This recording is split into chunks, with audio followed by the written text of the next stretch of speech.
नमस्कार मित्रांनो, तुम्हाला पोलिसांकडून व्हॉट्सअपवर भारतीय नागरिक सुरक्षा संहिता 2023च्या सेक्शन 35 अंतर्गत नोटीस आली तर ती कायदेशीर नोटीस मानली जाते का? सर्वप्रथम जाणून घेऊया सेक्शन 35 काय आहे.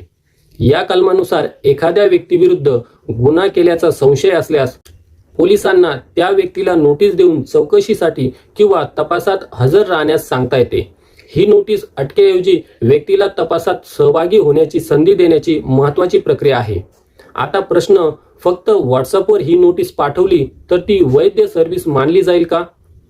सर्वोच्च न्यायालयाने सतेंद्र कुमार विरुद्ध सीबीआय प्रकरणात सेक्शन 35 अंतर्गत नोटीस देण्याच्या प्रक्रियेबाबत स्पष्ट केले आहे की व्हॉट्सअप, ईमेल किंवा इतर इलेक्ट्रॉनिक मोडचा वापर हा सबस्टिट्यूट म्हणून सरसकट मान्य करता येणार नाही, कारण सेक्शन 35 ची नोटीस ही व्यक्तीच्या पर्सनल लायबिलिटी आणि अटकेशी संबंधित महत्त्वाची प्रक्रिया आहे.